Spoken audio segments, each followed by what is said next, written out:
I have a new favorite treasure for my collection. This is the Dell Inspiron 7000.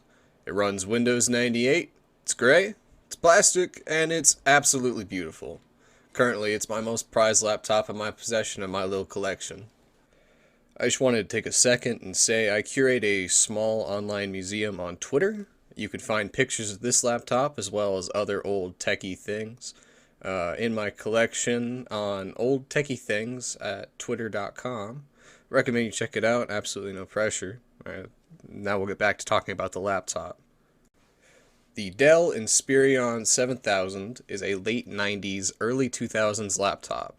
I'm fairly certain it was built around 1999, as that is the date that is on the hard drive, as well as both battery packs that I have in possession for it. Sadly, I'm missing a lot of information about this machine. It was very difficult to find anything online about it, and Dell's website definitely did not help. So try as I might, I really did struggle finding any information. The machine has two drive bays up front. One is fitted with a 4,500 milliamp hour, 14.4 volt lithium-ion battery pack. The battery pack is interchangeable. Just a little flip of a switch, you can pull that drive right out and swap it out with another battery pack. The second drive hosts a CD and mini floppy drive. Of course, this drive is also interchangeable. It has a zip drive that I got with this machine. I'm not sure if it came with the machine from the factory. The zip drive works fairly well. It's a little louder than the mini floppy drive, which I have no experience of zip drives, so I'm not honestly sure if that is normal or not. So underneath the laptop, there is three main panels that can be removed. The smaller panel, if once you remove that panel just by clicking it to the right very gently, that will reveal two RAM slots. The second larger compartment next to that will host a VGA graphics card. And then the smaller or thinner panel in the middle between those, there's two Phillips head screws, you remove those.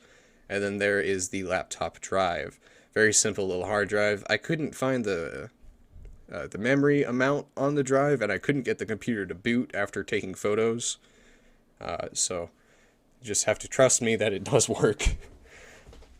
The build quality of the machine is very impressive. It's at least 20 years old, and the plastic is still holding up quite well.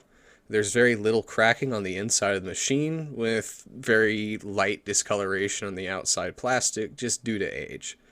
I have a sneaking suspicion that for the most of the lifetime of the device, it was in its little suitcase carrying case with the rest of all of the stuff that came with it.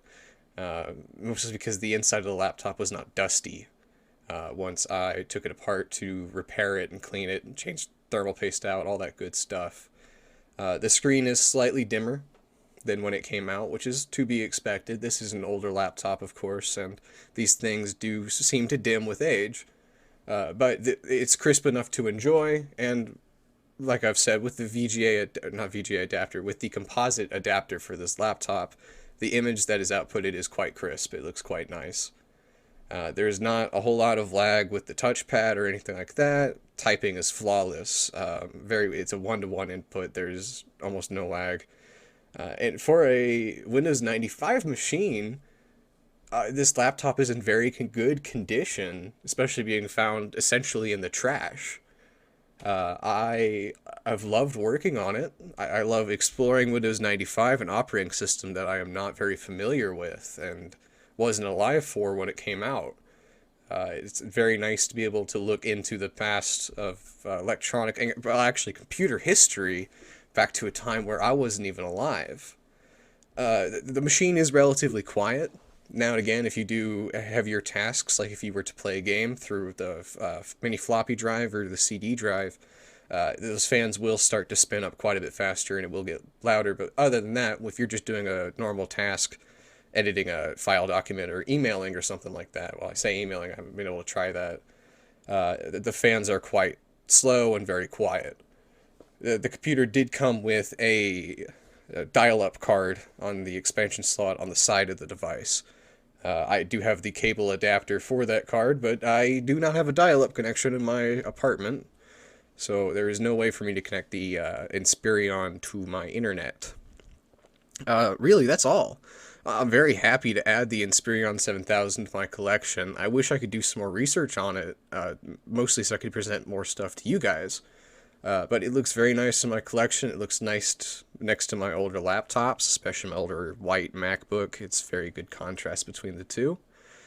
I have lots more to talk about and show off. I recommend you check out my Twitter if you're into more of this stuff, and there will be more videos like this out soon.